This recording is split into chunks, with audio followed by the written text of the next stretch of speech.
I forged 42 years of horseshoes and hinges and garden gates in a stone barn behind my house, and I believed my daughter would guard that fire for me. But when I found what she'd let happen to it behind my back, I drove straight to her house, and my son-in-law looked at me with a smile that had no warmth in it at all and said, "You're an old man who doesn't matter anymore. Your name means nothing here now. Go home." I got back in my truck and drove away from the family I had given everything to. But neither of them understood what I was about to do next. I'm glad you're here with me tonight, whoever you are, wherever you're listening from. Before I start, I want you to know something. Some of the details in this story have been shaped for the sake of the telling, but the truth underneath it is real enough for anyone who's ever given their whole life to a child and wondered, at the end, whether it mattered. My name is Walter Bragg. I'm 66 years old, and for 42 years, I ran a forge on the edge of Coldwater, Michigan, a town small enough that everybody still knew whose truck was whose. Bragg Ironworks, the sign said, hand-painted, hung above a barn door my own father had hung before me. He was a blacksmith too, back when that word still meant something to people, and he taught me on a coal forge in a shed that leaked when it rained.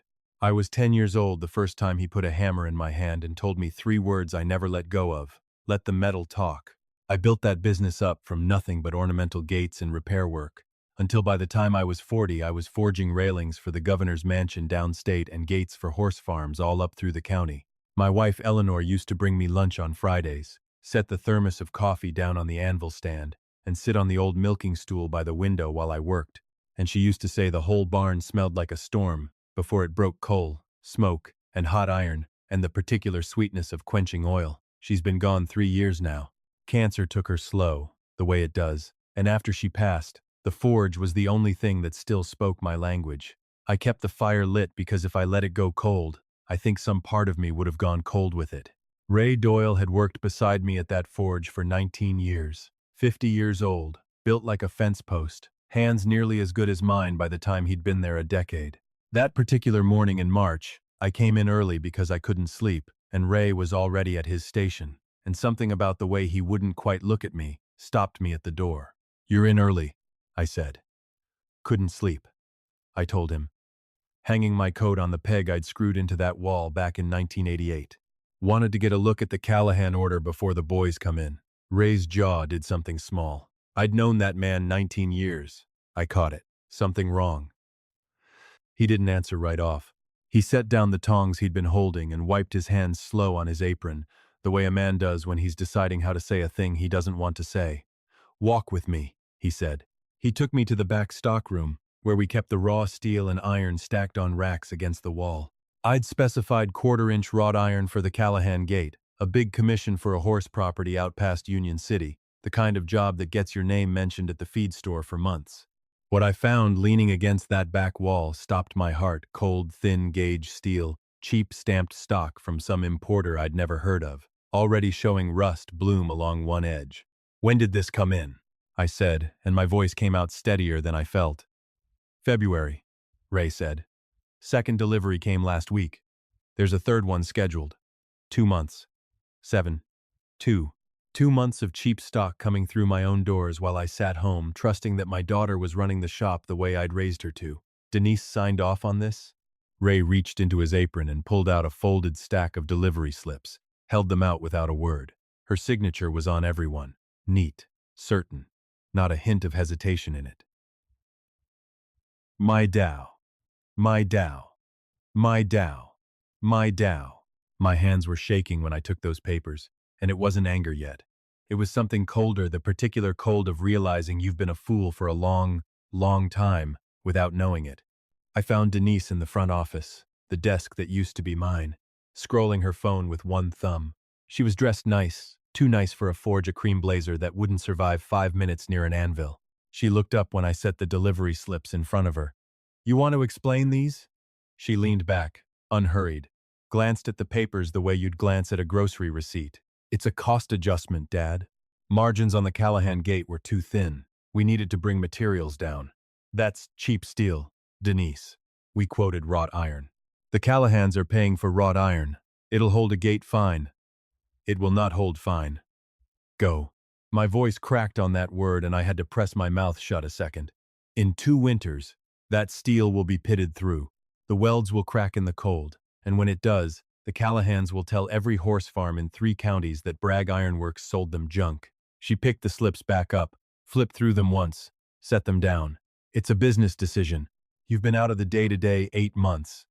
Things look different when you're the one actually running the numbers. I looked at my daughter, my only child, at the easy certainty on her face, the face of somebody who had never once stood at that forge at 5 in the morning trying to get a weld to take before the metal cooled past working temperature. Your grandfather forged the hinges on the county courthouse door in 1962, I said quiet. They're still swinging true. Do you understand what I'm telling you? She picked her phone back up. I've got a call at 9. We can talk later if you want. I walked out without another word. Ray was waiting by the stockroom door, pretending to check a tape measure he didn't need to check. When I came back through, he looked at me once, and I just shook my head, and I watched his shoulders drop 2 inches. That evening I drove home the long way, past the old hardware store where Eleanor and I used to buy flux by the case when every dollar counted and we knew exactly where each one went. I made coffee I didn't want and sat down at my roll-top desk, a desk I'd built the iron fittings for myself back in 1990. Hinges I'd hand-forged to match the grain, and I pulled the shop's financial folders out of a drawer I hadn't opened in 8 months. I want to be honest. I hadn't looked at the books since I handed the day-to-day to Denise. That trust, I was about to learn, was the most expensive thing I ever gave away for free. For the first 6 months of her running things, the numbers were exactly what I'd expect. Steady, careful, the rhythm of somebody who understood that a good name was worth more than a good quarter. Then in September, something changed. Materials costs dropped almost 60%, but the savings weren't staying in the business. Every month, a growing sum moved out of the operating account into a second account I didn't recognize. It took me 19 minutes, cross-referencing account numbers against old bank documents, to find the match. When I did, I sat with both palms flat on the desk and didn't move for a long while. That second account was tied to a real estate closing. A lake house, Torch Lake, up in the northern part of the state. Closing date in January. Right around the time I was home alone, eating soup and missing my wife. My daughter had been signing off on a lake house with money pulled straight out of my forge. The house wasn't in Denise's name, it wasn't in her name, and her husband Grant's name either. It was in the name of Grant's parents, Bill and Carol Hutchins, who lived 2 towns over and had made more than one comment at holiday dinners about how a man ought to be providing better for his wife. $51,000.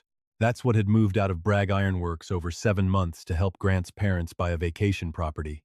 I sat there a long time with Eleanor's photograph looking at me from the corner of the desk, that expression she always had, not quite a smile, just warmth held steady. What did we raise? I said out loud, to nobody. My voice broke on it. There was more. There's always more. In the very back of the file cabinet, behind the tax returns, was a plain envelope I hadn't opened in 2 years, because there'd never been a reason to. Inside was an old-fashioned savings passbook, the kind banks barely bother with anymore. That account had been in my name 34 years. Last spring, without a word to me, it had been transferred. I'd signed a limited power of attorney when Denise took over daily operations, and apparently that paperwork reached further than I ever meant it to. Every dollar I'd saved since 1991 sat now in an account that carried my daughter's name. An account she'd apparently never once mentioned, and was currently drawing down to keep the forge afloat while she hid the real damage from me. I gave myself a week before I said anything. I should have gone sooner. That Saturday I drove out to Denise and Grant's place, a new build out past the golf course, the kind with a 3-car garage and a lawn too green for March. I knew every piece of ironwork in that house, the porch railing I'd forged for their housewarming, the fireplace screen I'd made for their first anniversary, 3 months of evenings hammering scroll work because I wanted it to outlast us both. I had built that house's bones with my own hands, and nobody had ever once asked if I minded seeing it go up around somebody else's life. Denise answered the door in workout clothes, phone in hand, eyebrows up like I was an inconvenience she hadn't scheduled. "Dad, you should have called first." "I'll wait," I said, and stepped past her before she could redirect me. The living room looked different. It took me a few seconds to understand why. The corner by the fireplace where Eleanor's iron plant stand had stood since the day they moved in was empty. Just a bare patch on the hardwood where its feet had pressed for 2 years. My chest seized up so hard I put a hand on the wall. That plant stand I had forged in the last 3 months before Eleanor died, when she was home on hospice and the doctors were measuring time in weeks instead of years. She'd asked me once, half joking, if I'd ever make her something just for her, not for a client. So I made her that stand twisting iron leaves she'd watched me hammer out one at a time from her recliner, propped up on pillows, telling me which ones looked right. "Where's the plant stand?" Denise turned from the kitchen island like she'd already forgotten anything had ever stood there. "Oh, I sold it. There's an antique dealer in Ann Arbor. Gave me $600 for it. Put it toward the sectional we've been wanting." The floor tilted under me. I gripped the wall harder. "Denise, that was your mother's. I made that while she was dying. It was taking up space," she said, cutting me off without raising her voice, the way people cut off a conversation they've already decided is finished. "And honestly, Dad, it clashed with everything else in here. I want it back. I'll pay whatever it takes. It's gone, Dad. The dealer already sold it." Grant came down the stairs then, phone still in his hand, tie loosened, and looked between us. "What's going on?" "Your father-in-law dropped by," Denise said pleasantly, like she was reporting the weather. I pulled the bank statements from my jacket copies I'd made the night before at Eleanor's desk and laid them on the console table, my hands shaking so bad the papers rattled. "I need you two to explain these to me," I said. "The steel, the transfers, the lake house." Denise's face didn't crumple. Ha. Ha. It hardened, and something in her eyes in that second made my feet go cold in a way 42 years of hard men and hard deals never had. "You want to stand in my living room waving papers around like you still run something," she said, stepping forward, each word landing clean and deliberate. "You're nothing but a bitter, small-minded old man. You hoard every dollar and every scrap of metal like it still matters.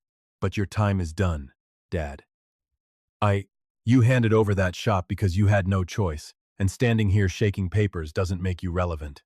It makes you pathetic." The room went dead quiet. My ears were ringing. I turned to Grant.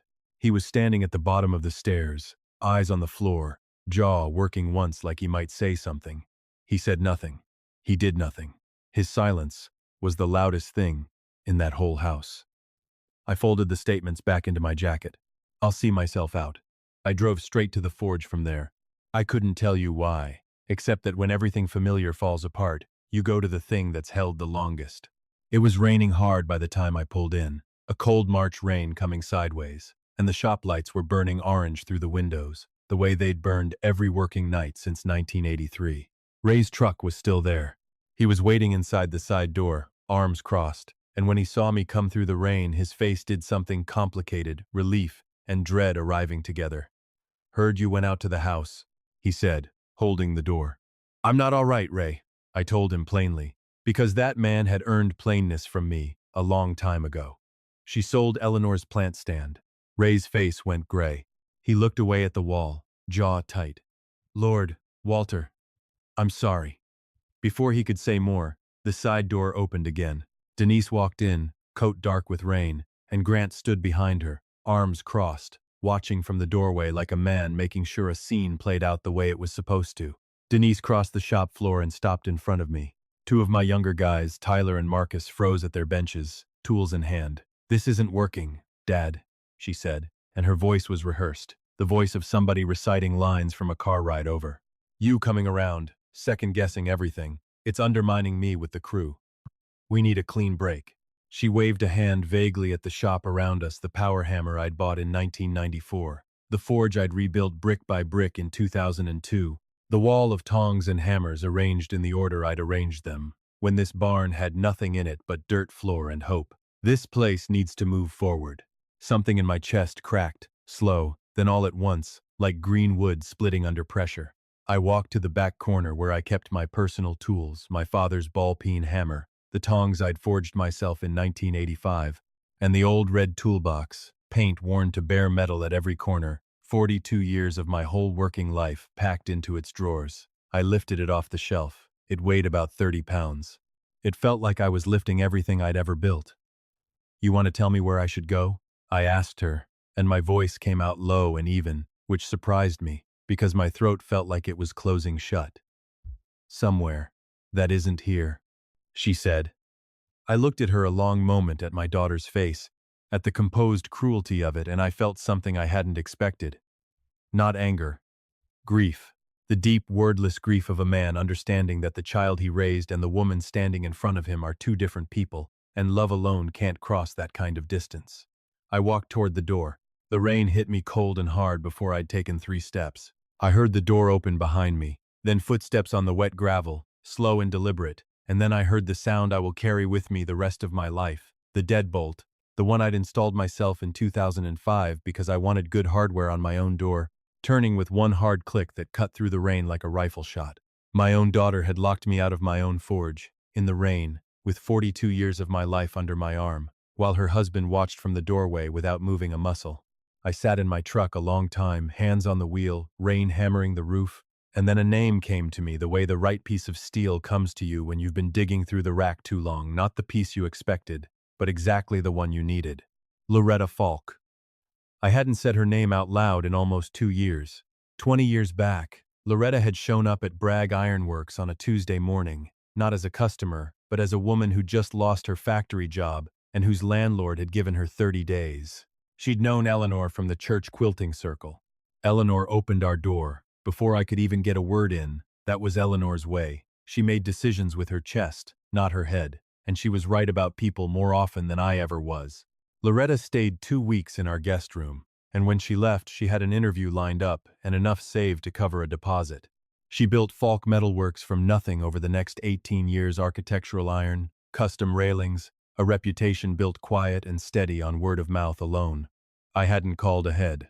I pulled into her lot at 7:45 on a Sunday morning, toolbox on the seat beside me, jacket still damp from the night before.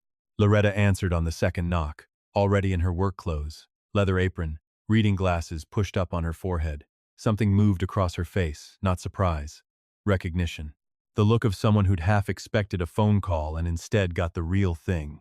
"Walter Bragg," she said, her voice warm and steady. "Get in here before you catch your death." I sat on a stool while she made coffee and I told her everything: the steel, the bank statements, the lake house, Eleanor's plant stand, the words Denise had said in that living room, and then the shop, and the rain, and the deadbolt. Loretta listened the way she'd always listened, dead still, and when I finished, she set her mug down. "How are your hands, Walter?" The question startled me so bad I almost laughed. "They're still good," I said, turning them over. 42 years of scars and burns and the particular thickness a forge builds into a man's palms. She nodded once, like that settled something that had nothing to do with my hands at all. "There's a station in the back corner. Been empty 3 months since my last smith retired. I've been looking for the right person." She picked her coffee back up. "I'm not offering you charity, because you wouldn't take it, and I wouldn't insult you with it. I'm offering fair wages and honest work, because that's what you've earned." "I'm in." My throat tightened so hard I had to swallow twice. "I've got a commission due Friday," she said, standing. "Railings for a restoration job downtown. I'm behind. I need someone who knows what they're doing."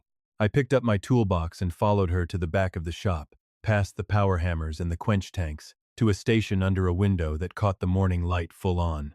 My tongs and hammers were already hung on the pegboard beside it, arranged with a care that told me she'd done it herself. I set my toolbox down. The sound it made, that solid, familiar clank of 42 years landing on a good bench, did something to my chest I still can't fully describe. "Thank you," I told her. 20 years ago and today both. Someone did the same for me once," she said simply. "Now you doing the scroll work? Or the joinery?" I pulled on an apron for the first time in a week and felt my shoulders drop from somewhere near my ears to somewhere near where they belonged. "Scroll work," I said. "Always scroll work." The first week at Loretta's, I kept waking at 4 in the morning, reaching in the dark for a shop key that wasn't there. 42 years of muscle memory isn't a small thing to unlearn. So I stopped fighting the sleeplessness and just got up, made coffee, drove in early, let the work do what it's always done for me. There was a young smith there, 23 years old, name of Cole Denny, 3rd generation from a metalworking family out of Battle Creek. Quick hands, good instinct, the particular hunger of someone who knows he's got a lot left to learn. He'd been watching me work all week without saying much. "Mr. Bragg," he said Thursday, appearing at my station, "can I ask you something?" "Ask the way you'd check a weld," I told him. "How do you know when the metal's ready? Before it even sparks?" I have a weakness for that kind of question. "Pull up a stool," I said. I held a bar of stock in the fire and told him to watch the color, not the clock. Straw color. It's ready for light work. Cherry red. It'll bend easy. But you watch, too long past orange into white, and the metal starts talking a different language. That's when it burns, and burnt steel can't be saved. Only start it over. He watched the color climb in the coals like it was the only thing in the world. That's incredible, he said. I've never seen anybody red fire like that. You haven't watched long enough yet, I told him. Warm, because he'd earned the warmth. Give it time. Luft. Give it time. That afternoon, opening my toolbox for a punch I needed, I found a photograph tucked in the bottom tray where it had sat for years without my noticing. Denise, at 6 years old, sitting on the shop floor of the old barn, both arms wrapped around a little iron horse I'd forged her for Christmas. Her face lit up with the kind of joy kids carry before the world teaches them caution. I stood there with that photograph a long while, and the back of my throat ached so bad I had to set it face down and close the lid before I could breathe steady again. That little girl and the woman who'd locked me out in the rain were the same person. I wasn't sure I'd ever reconcile the two. I later pieced together what was happening back at Bragg Ironworks, not because I went looking, but because Ray called me on a Thursday evening in April, and Ray was not a man who called without a reason. Denise took the Whitfield order, he said. The Whitfields had been customers 11 years, a horse farm, big commissions, good people who paid without complaint because they'd learned what came out of my shop was worth it. She quoted them 15% under what I'd have charged. Ray said, "Same cheap stock as the Callahan job. Did anybody push back?" Tyler tried. Told her. The material was wrong. For the spec. She told him he was thinking like an old man, and the new way was faster and smarter. Something hot moved through my chest and settled behind my breastbone like a coal. 8 days later, Ray called again, his voice flatter than I'd ever heard it. The Whitfields had brought the gate back on a flatbed, welds already cracking in the cold snap, the ironwork pitted with rust after less than 2 weeks in the weather. Their attorney had come with them. A full refund, delivery costs included, came to just over $7,000, money the shop didn't have. What did Denise do after? I asked. She wasn't even there, Ray said. Grant handled it. He signed the refund with his hand shaking so bad it barely looked like his signature. I closed my eyes. I. My chest ached with something that wasn't satisfaction, and wasn't vindication either. It was the particular pain of a father who'd loved his daughter completely and watched her walk into a fire she could have avoided and hadn't been able to pull her back. The week after, 4 envelopes landed on Denise's desk. Ray, Tyler, Marcus, and a fourth hand named Dale, 31 years of combined knowledge between them, walked out together, none of it coordinated, all of it landing the same day anyway. Denise called Ray first, asked him what was going on. He told her straight. Ray told me later. Said he wasn't going to spend one more morning in a shop where the person signing his check thought his craft was a joke. I called Loretta. That same afternoon. She didn't hesitate for a second. Tell them Wednesday, she said. I've got 2 commissions coming and I need people who know what they're doing. This isn't charity, Walter. This is good business. I. By the end of that week, Ray was at the bench beside mine, working the scroll pattern on a courthouse restoration job with the focused ease of a man who'd been handed back something he thought was gone. Falk Metalworks had gone from a 5-person shop to something that finally, for the first time since I'd walked through that door, felt like a real crew again. I was at my bench on a Thursday in early June, filing a weld smooth, when Loretta appeared at the shop door, her face careful in a way that made my hands slow before she said a word. There's someone outside asking for you, she said. She's got a child with her. My stomach dropped. I knew, before I got to the door. I don't. Denise stood in the lot beside her SUV, sunglasses pushed up on her head, and beside her, holding her hand, squinting in the June sun, was my granddaughter Maisie, 5 years old, yellow sundress, dark hair and 2 crooked pigtails somebody had done in a hurry. She saw me and her whole face lit up, and she broke free and ran at me with both arms out. Grandpa! My heart cracked wide open. I crouched down and caught her, her small arms around my neck, and for a second the whole world was just her, smelling like sunscreen and grape juice. Hey, sweet pea, I managed. I missed you. I missed you too, she said into my collar. Mommy said we were coming to see you. I stood up slow, keeping her hand in mine, and looked at Denise. She looked thinner in the face than the last time I'd seen her, tired around the eyes in a way her posture was working hard to hide. Dad, you look well. What can I do for you, Denise? Grant's struggling, she said. The shop's in trouble. We both know you could stabilize it if you came back for a few months, just to get things oriented again. The crew left because of you. Her jaw flickered. New people can be trained. You're the only one who… She stopped, recalibrated. Maisie's been asking about you. She misses watching you work. Maisie squeezed my hand at the sound of her name, looking up at me with Grant's eyes, serious and bright. I understood the calculation clean as day. Bring the child, let the grandfather's heart do what the argument alone couldn't. And Maisie had no idea she was being used as the move in it. I crouched to her level. I love you very much, I told her. You know that? She nodded, pigtails bobbing. I'm going to see you again real soon. I promise. Okay, she said, solemn and trusting. I stood and looked at Denise. I'll always be her grandfather. But that shop isn't a place for you to come making demands anymore. Not from me.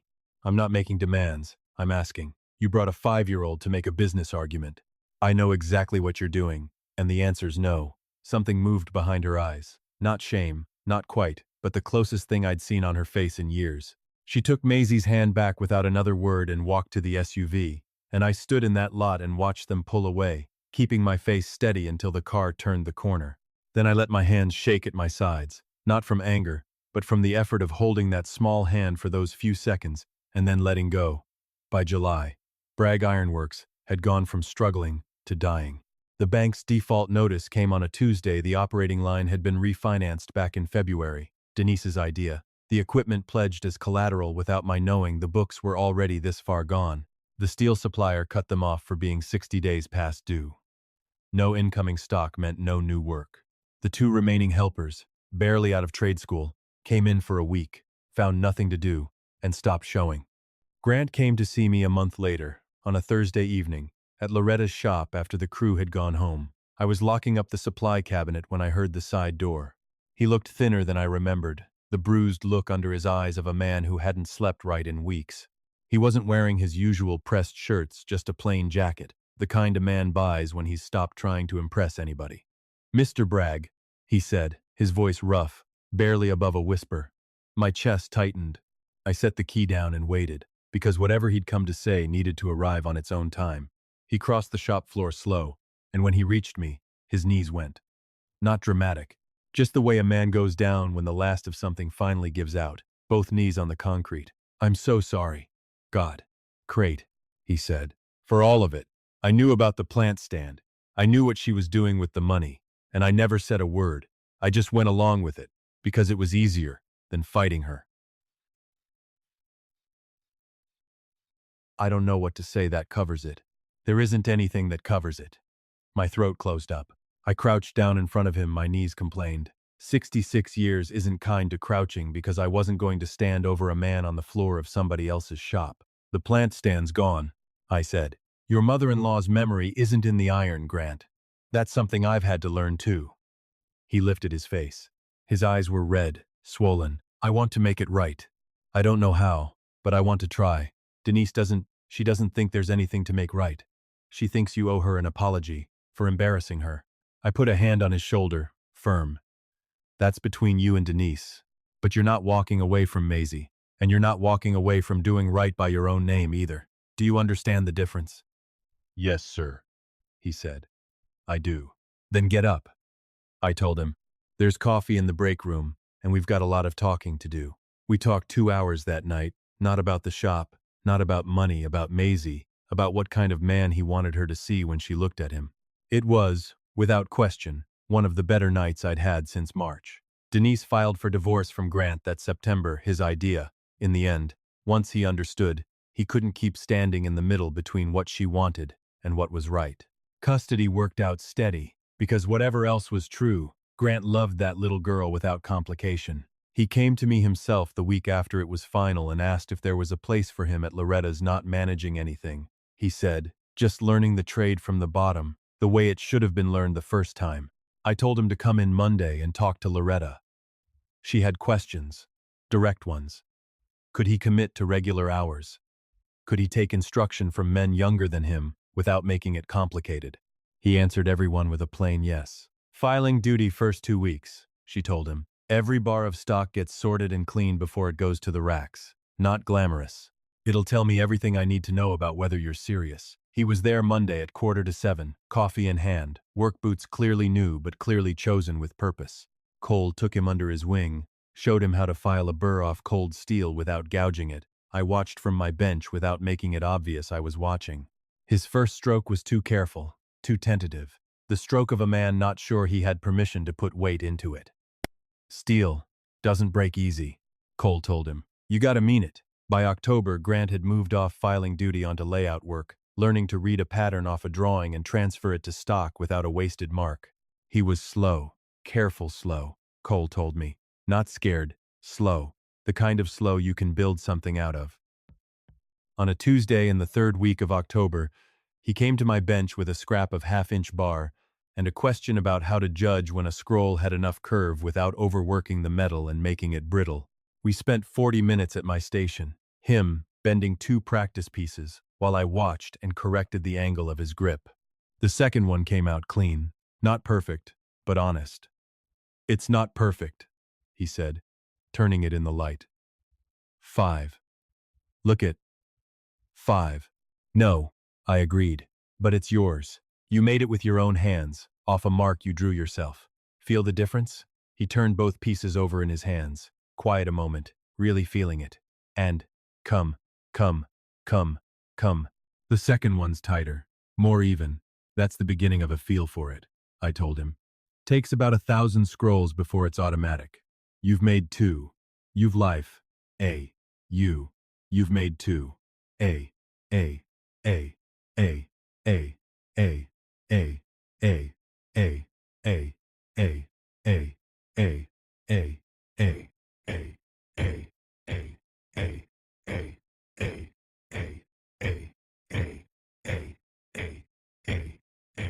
The second ones, I say runabatically broad in the garlang notament. The second ones coming about of the second ones of Argin, are atically dotagrassing of Argins, everything my notament, I'm my notament, I'm my notament, I'm my notament, I'm my notament, I'm my notament. Keep going. A slow smile crossed his face, not the polished smile I remembered from that living room, something younger, more unguarded. By November, Loretta had questions about him too, but they'd shifted. She showed me his monthly review, Cole's handwriting, block letters, shows up early, never cuts corners, asks instead of guessing. At the bottom, Cole had written, reminds me of somebody. I didn't show it to Grant that night. Some things a man's got to earn the right to hear in their own time. That December, on a cold gray Friday, Loretta held a small ceremony for the 4 young smiths finishing their first apprenticeship class. She'd strung lights along the rafters the night before, and the whole shop glowed warm against the winter dark outside. 40 folding chairs, full, Ray in the front row, Grant standing against the back wall in his work clothes, a burn mark healed pale on one forearm, holding his own monthly evaluation folded in his hand. I walked to the front. I'm not going to give a long speech. I told the room, but I want to tell you something true. 42 years ago, I started with a rented barn, a coal forge, and Hans, my own father, spent 10 years teaching. That was all I had. It turned out to be enough. I looked at the 4 young apprentices in the front rows. A trade isn't something you learn off a video and practice alone. It's a conversation between your hands and the material, and it takes years to learn and a lifetime to get right. Steel doesn't lie to you. If your weld's bad, it shows you every time, no apology. You're going to ruin stock in this shop. That's not failure. The only failure is refusing to look at what went wrong and understand why. One of the young ones raised a hand. Mr. Bragg, what if we're just not naturally good at it? That question hit me square in the chest. I thought of Grant against the back wall. Natural talent's worth about 15%, I said. The rest is showing up and refusing to quit. Come back to the bench tomorrow. That's the whole secret. I reached into my toolbox and lifted out my father's old ball-peen hammer, handle worn dark and smooth, head shorter now than when it left the factory, worn down by every job it had ever touched. This is the only inheritance that matters, I told the young man who'd asked. Not what's handed to you, what you build with it. He took it with both hands, like he understood exactly what it weighed. When the formal part ended, Grant made his way through the thinning crowd.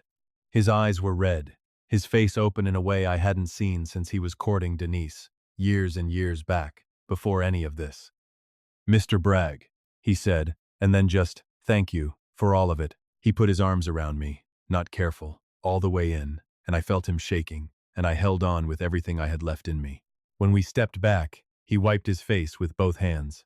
"Christmas morning, can I come in? I want to practice scroll work, until it's right." "The door'll be open," I told him. "It always has been." I've thought a lot about what I'd tell a younger version of myself, the man who worked 18-hour days and called it love, who gave his daughter everything and called it good parenting, who trusted without ever checking the books and called it faith in family.